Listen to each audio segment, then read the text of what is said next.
আর আপনাদেরকে জানিয়ে রাখি, মনে করিয়ে দিই, ধর্ষণ খুনে জামিন পেয়েছেন প্রাক্তন অধ্যক্ষ আর.জি. করের সন্দীপ ঘোষ, কিন্তু দুর্নীতিতে নয়। সেই দুর্নীতি মামলায় নয়া মোড়। এবার সন্দীপ ঘোষের বিরুদ্ধে যে তদন্ত, সেই তদন্ত করতে পারবে সিবিআই।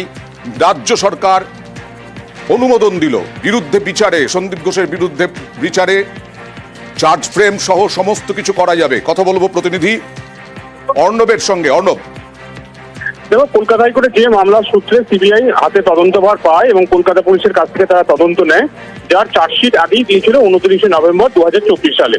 এবং এই আর.জি. কর হাসপাতালের মধ্যে তৎকালীন যিনি দায়িত্বে ছিলেন, অর্থাৎ সন্দীপ ঘোষ, যিনি প্রিন্সিপাল ছিলেন, এবং আর এক প্রাক্তন ডেপুটি সেখানকার আধিকারিক, তিনি মামলা করেছিলেন। সেই মামলার প্রেক্ষিতে সিবিআই তদন্ত হলেও চার্জশিটের পর চার্জ ফ্রেম হয়নি, কারণ সেক্ষেত্রে সরকারি অনুমোদন লাগে।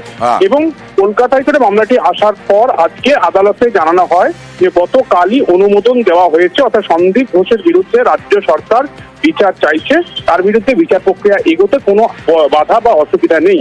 এরপরে বিচারপতি তীর্থঙ্কর ঘোষ জানিয়ে দিয়েছেন, যেহেতু চার্জশিট আগেই দেওয়া হয়েছে 29শে নভেম্বর, 7 দিনের মধ্যে চার্জ ফ্রেম করে এই ঘটনার, অর্থাৎ আর.জি. করের দুর্নীতির তার বিচার প্রক্রিয়া দ্রুত শেষ করার জন্য।